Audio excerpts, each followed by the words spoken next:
minu, minu sees keerleb ikka nagu väga tugevalt see orja teema, see, mis tuli, et see on jäänud kuidagi väga tugevalt püsima, sest et üks öö järsku, ma tean, et ma ütlesin öösel kellegile ja mul on nagu tunne, et ma ütlesin nagu Steve Everettile, ütlesin seda midagi, mis ma tean, mis oli nii, siis ma ise nagu olin seal unenäos, ma nagu silmad läksid nii-öelda märjaks, kui ma ütlesin seda, sest see ju tuli mingi nagu sellise, võib-olla sellise, ma ei, see ei olnud kurbus, vaid sellise raskuse või sellise teadliku raskuse koorma või avastusrõõmuga koos kuidagi selline. Ja ma ütlesin midagi, ma ei mäleta, mis see on ja ma koheselt unustasin ära, seejuures sa ütled midagi välja ja see oli väga põhjapanev, aga see kuidagi nagu ja hommikul mul oli üksnes selline nagu see tunne, mis see võis tähendada. Ja see ei pruukinud olla täpselt see, aga see oli midagi sinna suunas, et olla isakojas ori on nagu hingele, on see tohutult raske. Aga see, mida ma ütlesin, see oli nagu laiem või selline nagu täpsem ja tabavam. Et see oli selline nagu püha vaim räägib, siis ta räägib ühe lause ja see on niimoodi, et sa nagu ah, seal on 10 lehekülge sees selles ühes lauses. Aga see tunne oli midagi nagu sellist, sest et ütleme nii, et noh, ma ikka jõuan nagu sellesse välja, kus ma käisin nagu, millest ka kolmapäeval vist sai räägitud ja niimoodi ja nagu sa ootad, et nüüd tuleb vägev aeg, nüüd tuleb võimas aeg, nüüd tuleb vinge aeg ja järgmine hetk, sa tabad ennast täiesti mõttetuna.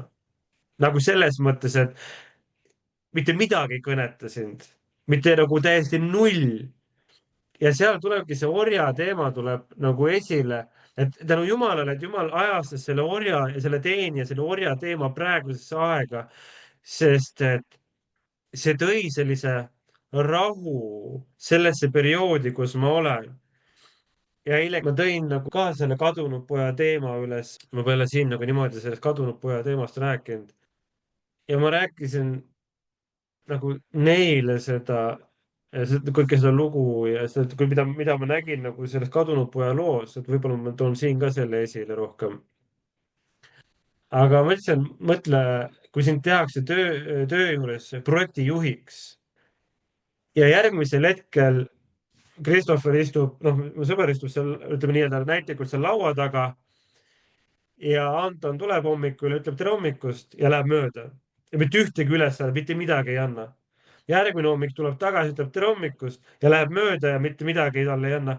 Et mis tunne, kui töötajal tekib sisse, on see, et ta sai aru, et ta tegi valesti, ta tegi vea, sest ta ei anna meile mitte ühtegi ülesannet, kuigi ta edutas mind, aga ta ei andnud mitte ühtegi ülesannet. Ta ei ütle mulle mitte midagi peale tere hommikust ja sul inimlikult su mõtted lähevad sinna kohta, et nii, millal tuleb see aeg, millal mind vallandatakse, millal tuleb see aeg, kui nad ütlevad, et meil läks veits valesti, et tead, sa ei sobi sellesse kohta. Aga nüüd, kui sama asi juhtub meiega kuningriigis ja meid nii-öelda edutatakse mingi kuidagi, nagu Jumal edutab meid, isa edutab meid ja ta teeb seda teadlikult. Ja sa tead, et ta ütles sulle seda ja järgmine hetk ta ei anna sulle mitte ühtegi ülesannet. Ja ta ei ütle sulle mitte midagi. Ta ei kõnele sinuga, sest ma naudin tõenäoliselt vaata, igalühel on omaenda arm, kes elab selleks, et teha eespalvet kes, mille jaoks, kes elab selle eesmärgil, et minna ja kuuluta evangeeliumi ja ta üldse ei saa aru, miks keegi teine nagu ei kuuluta evangeeliumi, kas te olete nagu, kas te üldse piiblit ei loe, mida Jeesus ütles? sest et tema sees põleb see. minu sees on see, et ma naudin ja ma armastan seda, kui Jumal kõneleb minuga. kui ma käin 24/7 käin ringi ja ma küsin talt küsimusi, mul kogu aeg mingi teema keerleb ja tuleb mingisugune uus väikene lause juurde. ma kirjutan üles ja see teema nagu paisub ja paisub ja paisub. ta seob seda kogu aeg aina suuremaks ja ma naudin seda kuni selle hetkeni, kui ma tunnen, et see teema on valmis ja ma saan selle välja anda. ehk siis siis ma tean, et kõik, mida ta räägib oma kogudusele ja ma pean selle esile tooma. aga nüüd, kui järsku see on kadunud ja ta ei räägi sulle midagi, sa oled tühi, et tänu Jumalale, noh nagu tema ajastus on alati on nagu vägev ja ta tõi selle orja teema tõi täpselt õigel hetkel, sest ilma selleta tõenäoliselt nagu ma näeksin ikka veel iseennast nagu teenija. et kui Jumal on kutsunud äh, me peame kogu aeg tegutsema, me peame evangeeliumi kuulutama, me peame eespalveid tegema, me peame piiblit lugema, peame kõike seda tegema, aga kui ühel hetkel Jumal ütleb, ma ei anna sulle mitte midagi, sa loed kohusetundest oma piiblit ja see on täiesti null täiesti, sa võid sama hästi uudiseid lugeda või ma ei tea, ma võin mingi aabitsat lugeda, see aabits kõnetab mind sama palju kui piibel. kui ühel hetkel on tema arm absoluutselt kõige tagant välja võetud. nüüd, kui me näeme iseennast kui mitte teenijana, vaid kui orjana, mis tähendab seda, et ma kuulun täielikult oma taevasele isale. ma olen täielikult tema oma. nüüd, mina olen tema kojas. mul ei ole omaenda koda, ma olen tema kojas, ma elan, minul on omaenda ruum tema kojas.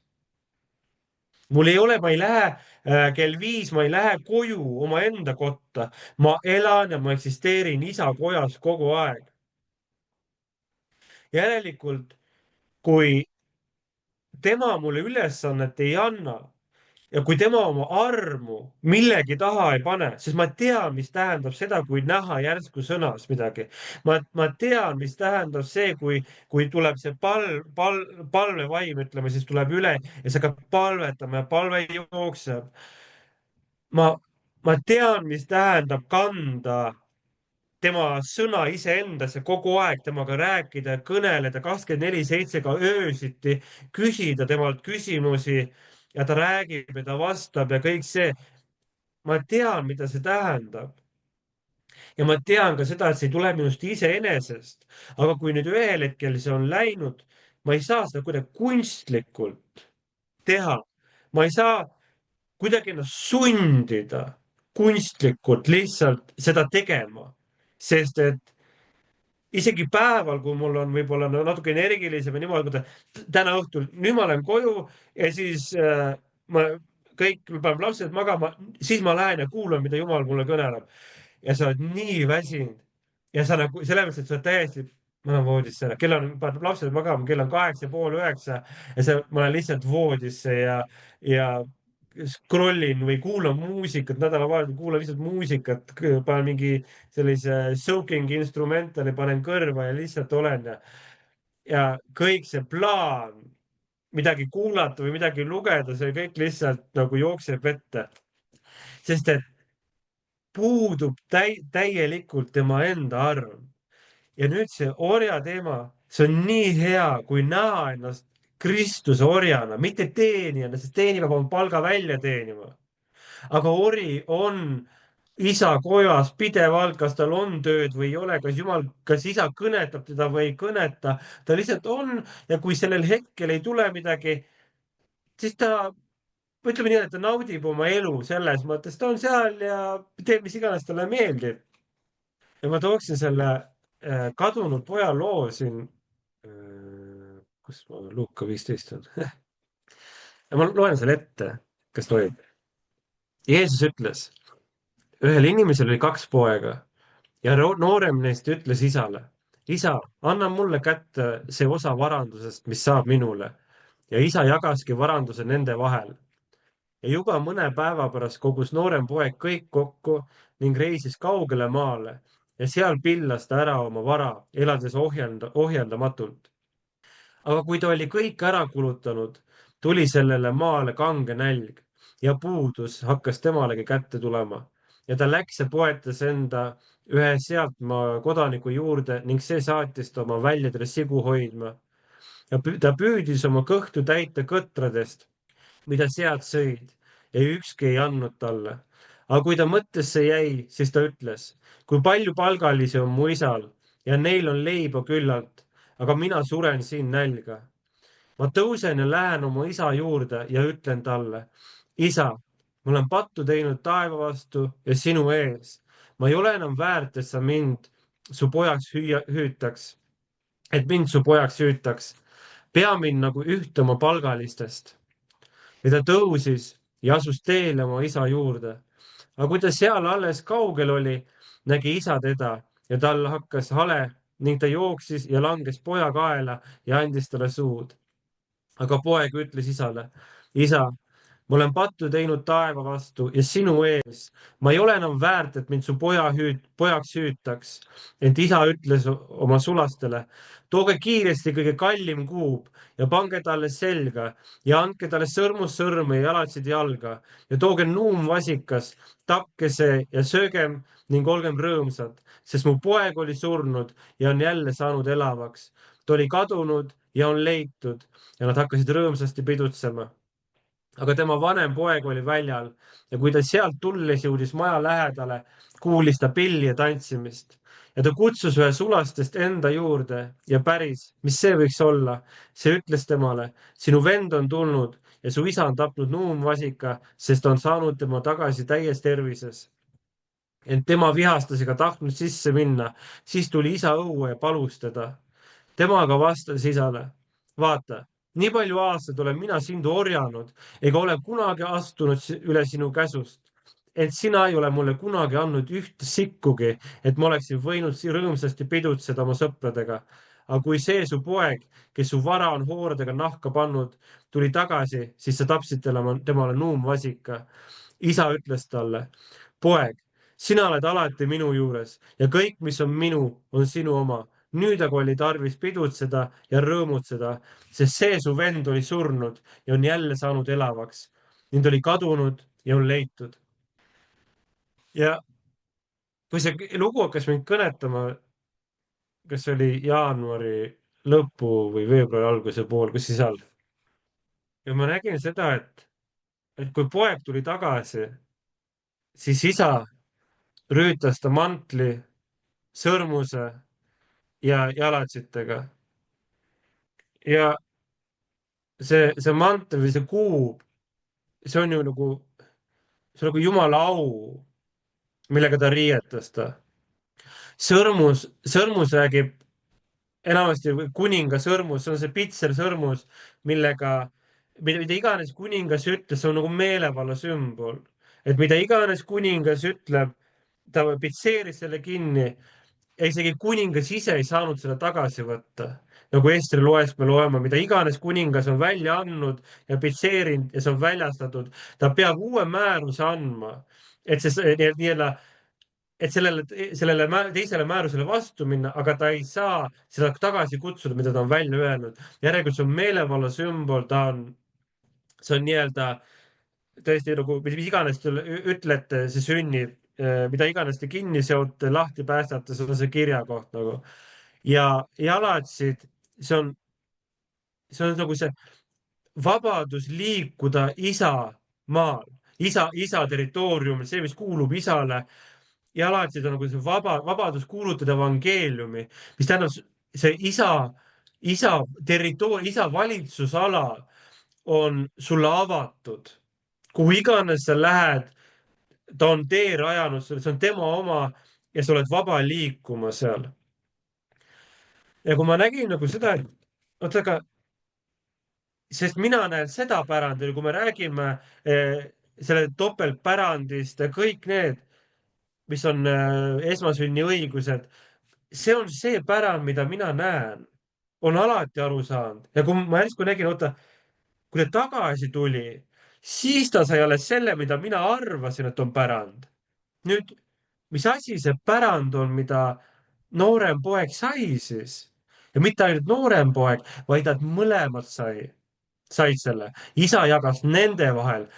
isa ei andnud ainult nooremale pojale, et davai, mine siis, vaid nad mõlemad said selle, nii vanem poeg kui noorem poeg. ja loomulikult ma arvan, et ma ei ole ainuke, kes on näinud seda pärandit rahas, et ta sai raha, ta sai kulda või mis iganes, mis ta siis maha parseldas.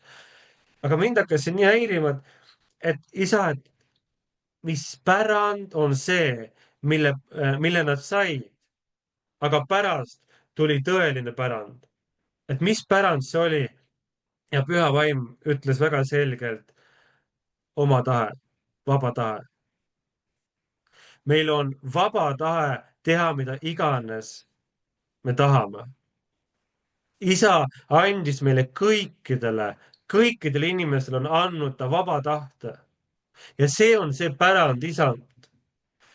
aga noorem poeg küll, ta parseldas selle maha, aga ta oli targem kui see vanem poeg. ta sai aru, et tal on antud vaba tahe teha mida iganes ta süda lustib, mida iganes ta soovib. vanem poeg ei saanud kunagi sellest aru, sest vanemal poel oli see religioonne mentaliteet. ta oli teenija, ta on orjanud. et ta on ainult teeninud isa, ta on kogu aeg näinud seda, et ma pean teenima oma isa, ma pean teenima oma isa kojas. ta ei ole kunagi näinud seda, et isa on andnud vaba tahte teha, mida iganes ta soovib. kui sa soovid pidutseda, mine pidutse. isa ei keela meil pidutseda, isa ei keela meil minna ööklubisse. see on meie enda vaba tahe. see, et meid see pärast sigade sekka viib, see on meie enda vaba tahe vili, aga ta ei keela meid. see, mis vilja see kannab, see on omaette asi. nüüd, kui poeg ükskord mõistis, et isa kojas teenijal, isegi sellel, kes on nii-öelda palgaline, kes teenib lihtsalt isa raha eest, isegi tal on parem, ütleme nii-öelda, isegi neil, kes on religioosses süsteemis ja teenivad ja panevad oma aja sinna, et ma ei tea, pirukaid küpsetada ja pakkuda välja ja kõike. isegi neil on isa kojas parem, kui olla isa kojast väljas ja minna omaenda südamelusti järgi. nüüd, kui ta nägi seda, siis tema jõudis see arusaam, et isa kojas on mis iganes juhul parem kui väljaspool isa koda. ja nüüd, kui ta tuli tagasi, siis sellel hetkel isa rüütas teda, sest et vanem poeg oli tõre, et ta oli see kohusetundlik, kes nägi seda, et ta peab teenima Jumalat. ta peab teenima oma isa. et ta sellepärast ei realiseerinud oma vaba tahet. aga noorem poeg taipas ära, et ma kasutasin oma vaba tahet, seda pärandit omaenda südame ihade ja lusti ja kõige selle hinge ja liha nagu selle unistuste täideviimiseks. aga see kõik on tühine, see kõik on mõttetu. ja kui isa nägi, et tema poeg on aru saanud, et mis iganes on, ta ei vaheta mitte mingisugusel juhul enam, isegi siis, kui ta on kõige madalam koht tema kojas. ta ei vaheta seda mitte kunagi, ta ei pigem sureb, kui ta annab selle veel kord käest ära. ja kui ta nägi seda, et poeg mõistis, et isa kojas on parem, see tõi talle selle Jumala isa au, meelevalla ja vabaduse liikuda isa nendel territooriumitel, mis kuuluvad isale. aga see vanem poeg oli teenija, aga noorem poeg tegelikult see on see, mis on nagu nii-öelda ka see, mida sümboliseerib see ori minu jaoks. et nii-öelda see on nagu see täielikult enda üleandmine isale, täielikult talle ennast alistada. Ja meil juhtus siin üks lahe asi neljapäeval Ketuga, et Ketu, ma räägin sellest rahast ja sellest, et natukene, et see Ketu vaatas oma palgalehte ja vaatab, et no ma vaatasin, et ta vaatab nii kummaliselt, ma ütlesin, et milles, nagu miks sa nii naljakalt seda vaatad nagu, et kuidagi vähe on. Ma vaatasin ka seda, ütlesin nagu, et too teised oma palgalehed, mis sul on. Ja ma hakkasin neid uurima ja vaatama ja avastasin, siis me avastasime, et Ketu nagu firma, see raamatupidaja on unustanud Ketu pealt maksta kogu aasta kõik maksud. Mis tähendab, Ketu sai selle brutopalga, sai kõik oma konto peale, aga see läks raamatupidajast läbi, see läks ülemusest läbi. Nagu, Ketu ei süvenenud sellesse, mina ei vaadanud seda sellel pilgul. Aga nüüd homsest hakkab meil tuludeklaratsiooni aeg, et tõenäoliselt on noh, vähemalt detsembris vist midagi raamatupidaja muutunud nii, et on hakanud nii-öelda nagu makse maha võtma. Nii et 11 kuud makse palga pealt on kõik on maksmata. Ja see oli see hetk, kus no see on no, maksud korda 11, et see on nagu väga suur summa. Et see ei ole, oleks paarsada eurot, ütleme nii, et aga see, no Ketu rääkis, helises sellele raamatupidajale ja see oli mingi noh, inimlik eksitus, ta oli täiesti, ta on professionaal, ma ei tea, 40 aastat vist seda tööd teinud. Ta on täielik professionaal, ja Ketu on ainukene, kellele see äpardus jõudis ja see jõudis ajal, kus jaanuarikuu on just selja taga, kus tegelikult meil läksid väga suured summad, läksid nii-öelda esmaviljad, kümnised niimoodi läksid välja ja ja ma saan aru, et need on need testiperioodid, need on need testid, mis on, kas on inimlik eksitus või kui see on vaenlane, seal polegi vahet. Mina näen selles nii-öelda jumala kasvatamist. Ja loomulikult see nagu okei, aga ma tegin koheselt oma sees selle otsuse, ma ütlesin, et meil on see raha, et kõik need maksud tagasi maksta ja me maksame ära ja me ei luba sellel rahal ennast kontrollida, me ei luba sellel endale kõneleda. Ja ma ütlesin, et sellel põhjusel meie maksame kümnest, kus meie ütleme oma kümnesega, ütleme isale, kõik, mis kuulub meile, on sinu oma.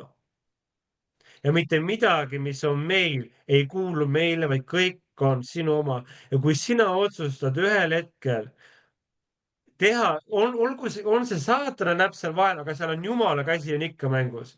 kui sina otsustad ühel hetkel meilt võtta nii-öelda ära tõmmata meie käest jõuda oma unistusele lähemale, mis on meie omaenda maja ükskord ja tõmmata see nii-öelda see vaip jalge alt ära. see on sinu raha, sina teed, mis sina tahad.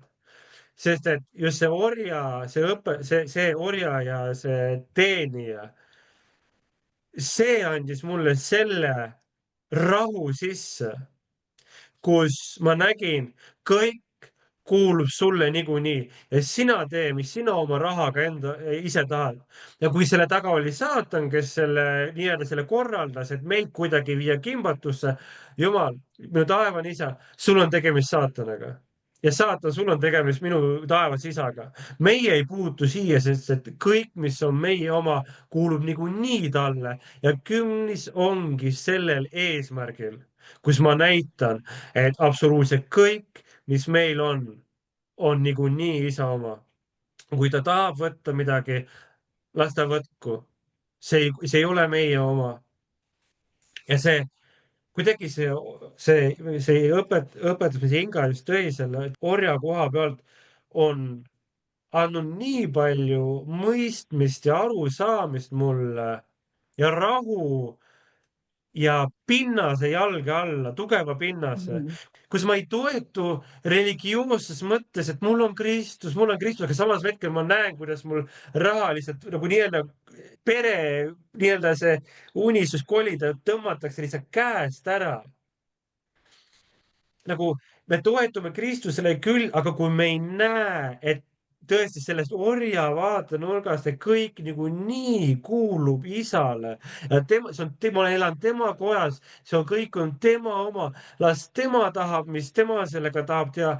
Kui tema tahab hoida ühetoalises korteris, me ei ole selles mõttes ühetoalises korteris, aga nimetame seda, et see see tuli nagu nii õige ajastusega, tuli see teenija ja orja see, et see andis tohutu pinnas ja ma saan aru, et 99,9% tõenäoliselt näeksid seda orja õpetust pigem alandavana orjusena, nagu me teame seda. Aga et see võib tuua sellise rahu, sellise tugevuse, sellise äraandmise, nii-öelda alistumise Jumalale ja tõesti saada vabaks rahast, saada vabaks mammonast, kus näha nii-öelda, et saatan, kui sina olid selle taga, sul on tegemist minu isaga, mitte minuga, mind ei huvita, mina ei puutu siia. Mina ei puutu siia, sul on tegemist temaga, kes on üleval. Tema on minu isa, tema on minu selja taga. Nüüd tegele temaga. Ja kui see taga on saatan, siis ütleme nii, et ma arvan, et tal püksid sõeluvad püüli või kuidas eesti keeles on see väljend. Ja kui selle taga ei ole, kui see on tõesti lihtsalt inimlik äpardus ja Jumal selle kaudu lihtsalt õpetab midagi, siis selleks valuutaks, nagu ma Ketule ütlesin eile õhtul, et see on väga madal hind, mida maksta. Ütleme, see maksuraha, mis me peame tagasi maksma tõenäoliselt, homme saame teada. Loomulikult me oleme usuinimesed, me usume ikkagi parimat, aga ma ütlesin talle, et see raha, mis me peame maksma, see on väike hind, mida maksta armu eest. Sest et kui me suudame ületada selle olukorra niimoodi, et me laseme lahti ja see ei kontrolli meid, siis see tagab meile hoopis väärtuslikuma valuuta, milleks on Jumala arm. Ja see on tõesti, see on väga väike summa, sest et makstakse ütleme rahalises mõttes makstakse tohutult suuremaid summasid, et saada osaks Jumala armust nii-öelda, et see on selles mõttes, see on väga väike summa, mida maksta nii-öelda reaalselt, et saada seda, mis on vaimselt, milleks on Jumala arm, milleks on ka tema soosing. Et selline väike nagu selline teema on nagu sellest orja ja sellest on nagu sisse jäänud. See on nagu kvalifikatsioonieksamid.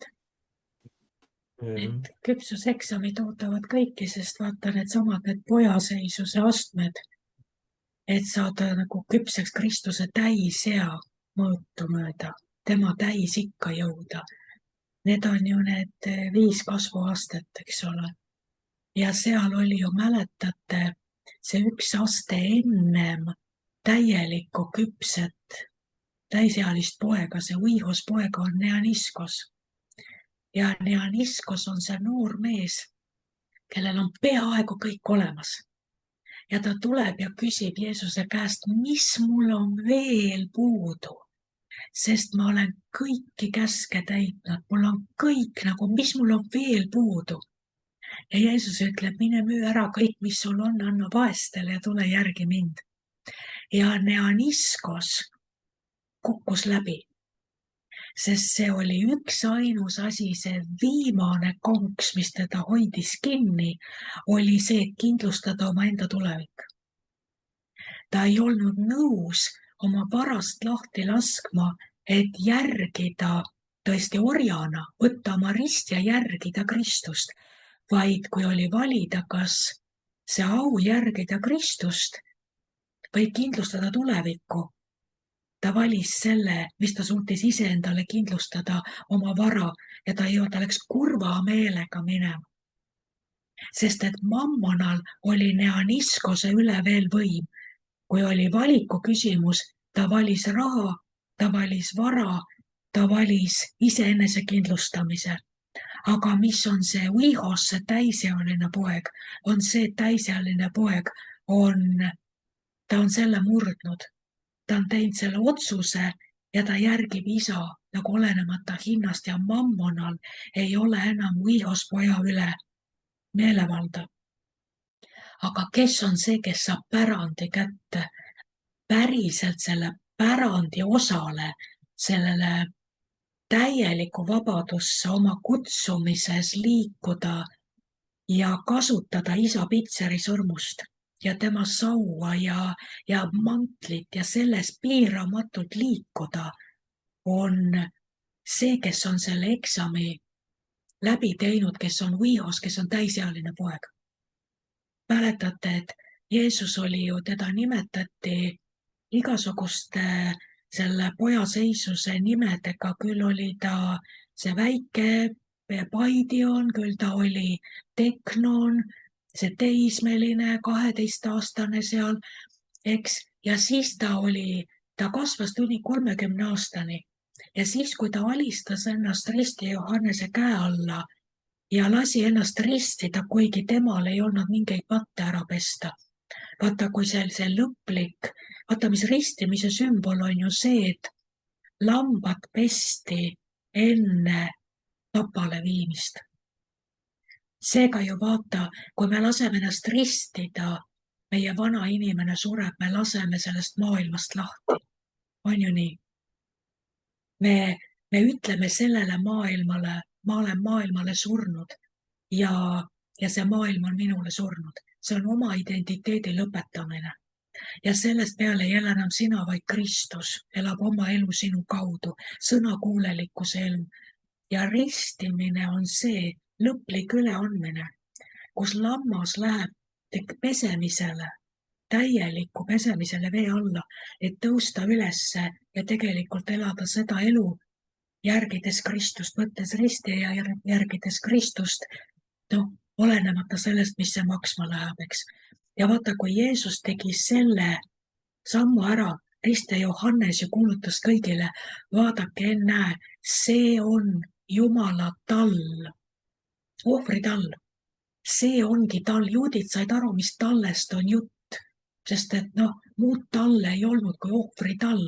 See ei olnud mitte millestki muust tallest juttu, eks. Ja riste Johannes ütles, see on Jumala tall, kes ohverdatakse, kes võtab ära maailma patu, mitte ainult juudi rahva patu 9 aastaks, vaid see on Jumala tall, kes võtab ära, kes sureb selle eest, et tema veri võtab ära kogu maailma patu, peseb ära, eks ole. Ja Jeesus läks ju ristimisele loobudes kõigest. Ta oli nõus seda läbi tegema ja mida ütles Jumal selle peale, kui ta selle sammu tegi ja ütles kõigest oma elust lahti. Kõigest, mida ta oleks võinud teha, kes ta oleks võinud olla, mida oleks võinud saavutada, mida oleks võinud hankida.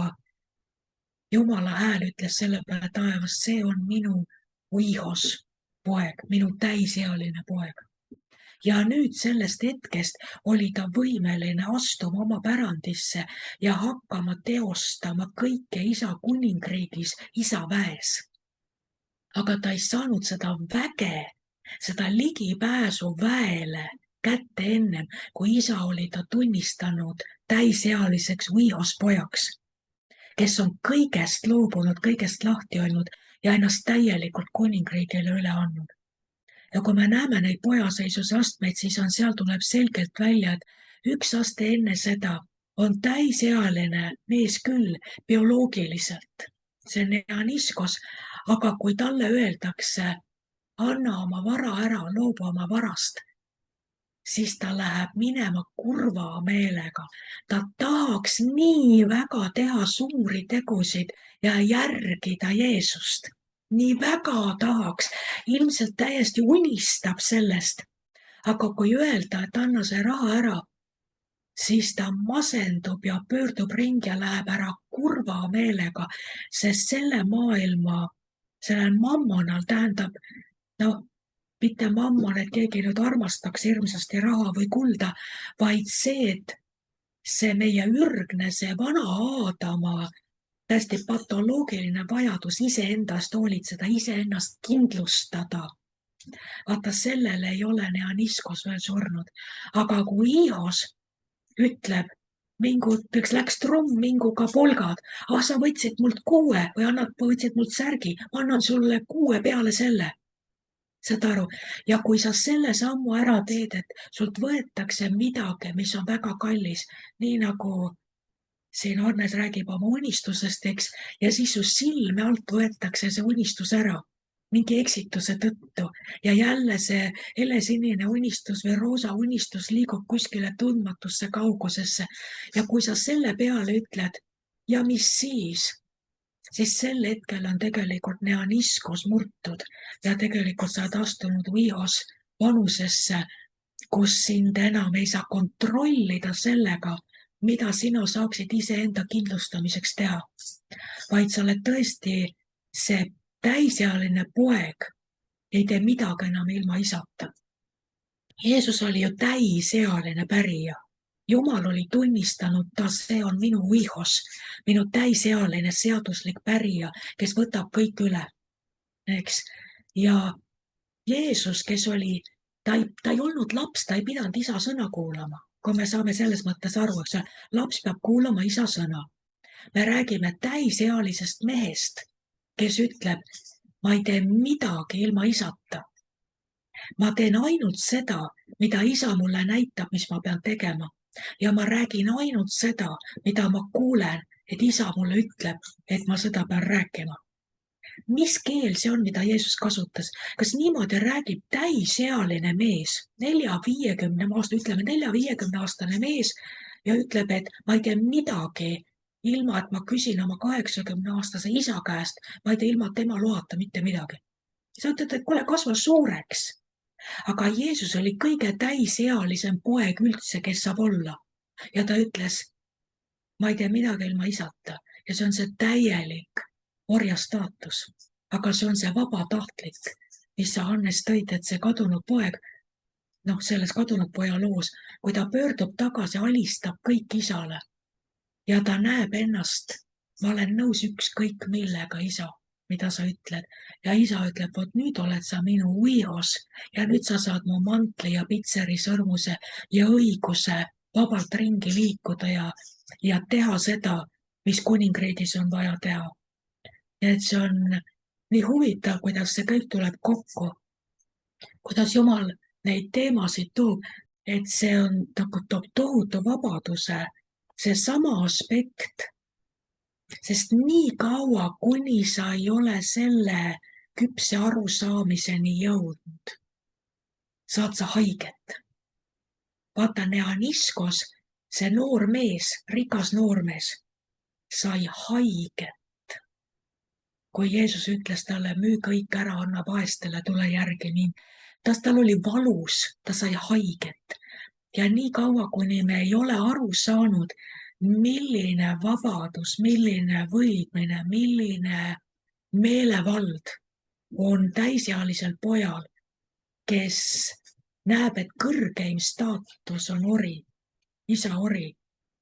Kui sa selle ületad ja astud sellesse, see on lihtsalt meeletu.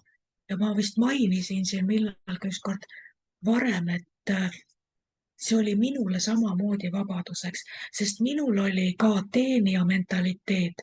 Vaata, kui sa oled täisajaga Jumala teenistuses ja sa oled lihtsalt, sa sõltud ainult sellest, mida Jumal sulle annab, sul ei ole palka, sul ei ole palgalehte, sul ei ole ajalikku tööd, sul ei ole mitte mingit võimalust iseennast kindlustada. See on ainult see, mis Jumal annab sulle kuidas iganes ta seda teeb, sest sa oled Jumala teenistuses, sa oled täisajaga Jumala teenistuses, nii. Ja mis see tähendab?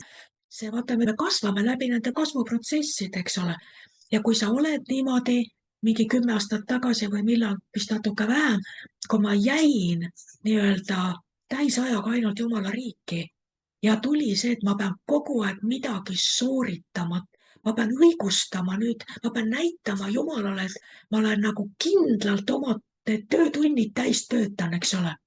Ja siis vaatad, et see, mis sulle kuskilt tuleb, seda on nii vähe ja su süda hakkab nurisema, et Jumal, kas ma nii vähe olengi väärt. Ja Jumal ütles, et nagu selle palga kohta ütles, et see, mis nad sulle annavad, ega see pole minu palk, mina ise olen sinu ülisuur tasu, mina olen sinu palk.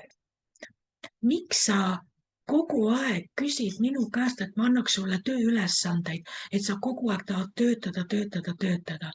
Kui sa oled andnud ennast mulle, sa oled minu ori, siis ori ei tohi mitte midagi ise võtta, ise tegema hakata, kui isand talle seda ei anna. Ja kui mina ei ütle sulle ka mitte midagi, ela, tunne oma päevadest rõõmu, sa oled minu ülalpidamisel, sest mina olen sind endale ostnud ja ori ei pea midagi tegema enda ülalpidamiseks. Ta kuulub isandale ja isand on võtnud vastutuse, et teda ülal pidada. Ja siis ühel päeval ütleb isand, ma tahan, et sa teed seda ja siis ori seda teeb, aga ta ei tee seda palga pärast, ta teeb seda sellepärast, et kogu ta elu kuulub isandale. Ja see arusaamine toob tohutu vabaduse. Mitte keegi ei saa sinult mitte midagi ära võtta, sest sul polegi midagi. See kõik on su isa oma ja isa ei jäta sind mitte kunagi. Ei hätta, ei puudusesse. Sa oled kõigest tema oma. Aamen.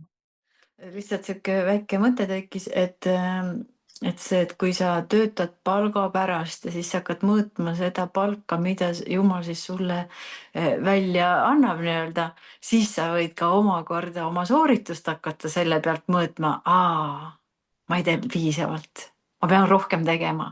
Appi, nii vähe, järelikult ma ei ole väärt. Ja, Siuke mõte. aga sul on siiski 24 tundi ööpäevas ja füüsiline võimekus on ainult sinnamaani. Ja siis tekib see frustratsioon, et Jumal, mul ei ole rohkem enam jõudu välja panna. Ja kas see ongi see, kuidas sa mind hindad? See on hirmus lõks, kus vanem vend oli. See on hirmus lõks ja samal ajal oli vanem vend, mõelge, ta oli esmasündinu. Vanem vend oli see, kes pidi pärima kõik, mis seal oli isad, sest nooremale anti tema portsjon kätte. See oli portsjon ainult, aga esmasündinu päris ju kõik, mis isal oli üle jäänud.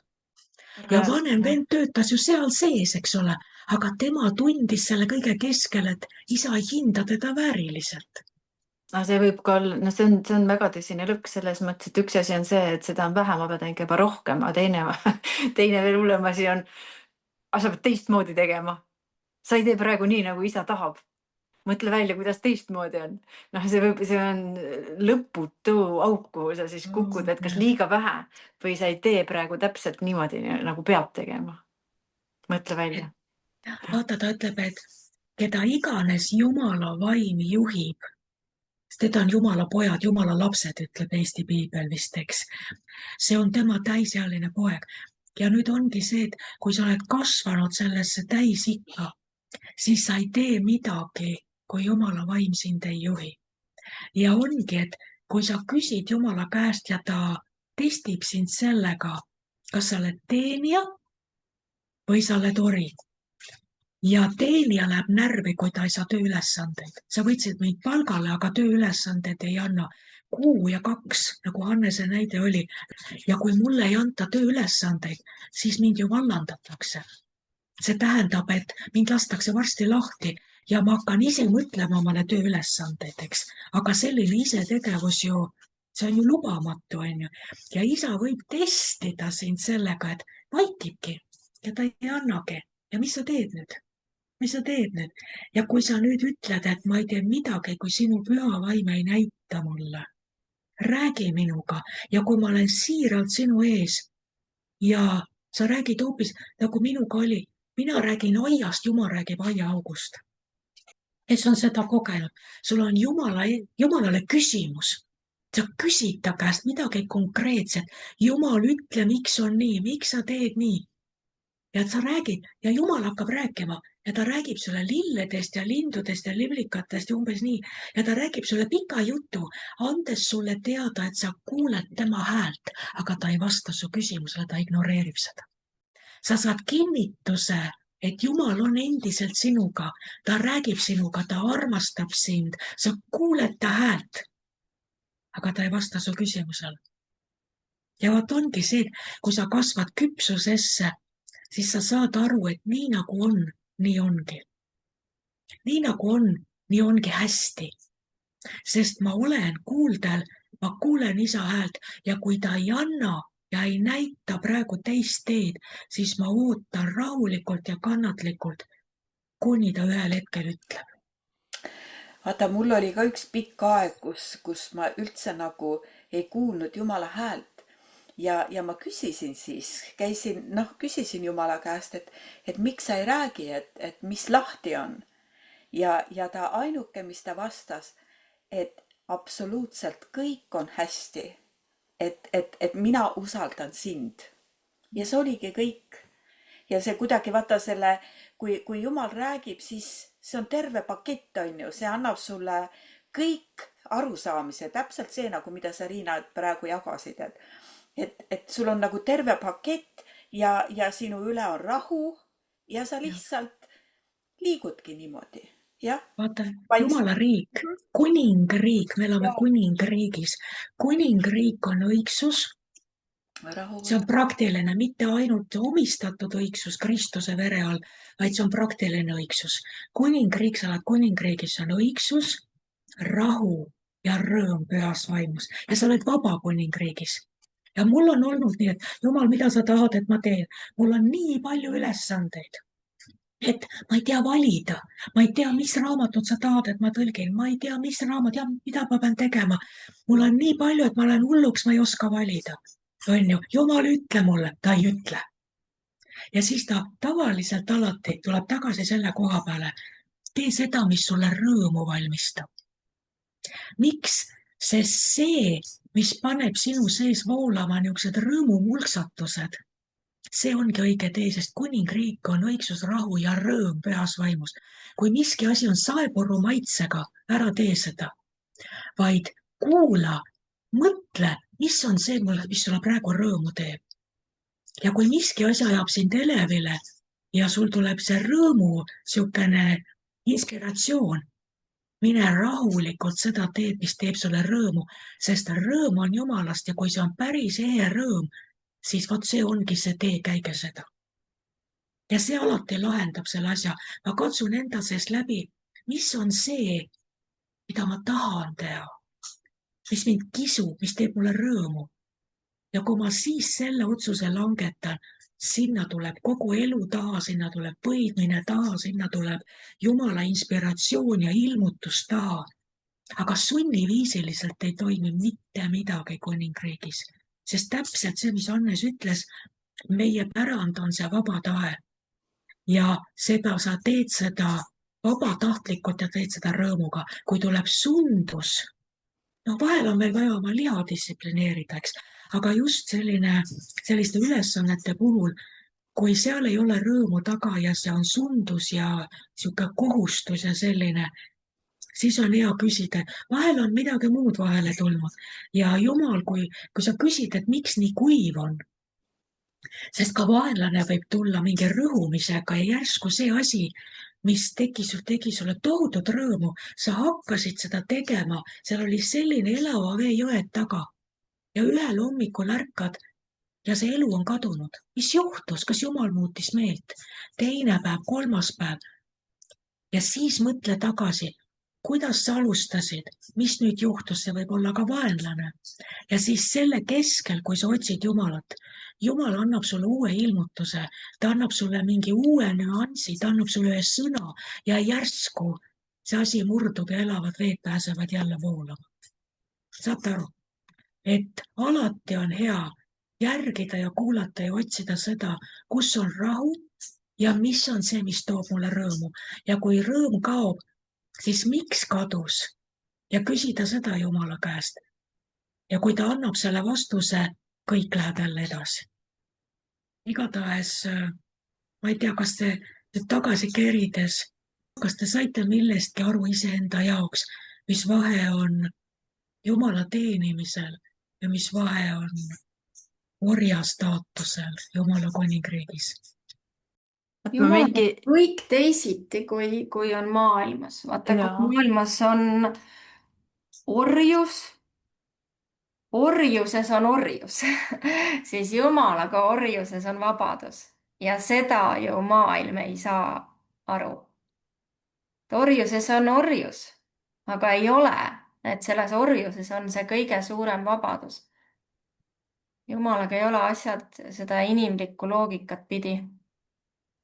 Jah, sest et Jumal ei ole puuvilla istanduste omanik lõunaosariikides Ameerikas. Ta ei ole orjapidaja, vaid see on täisealine poeg, kes ütleb nii nagu Jeesus, et ma ei tee ilma isata midagi.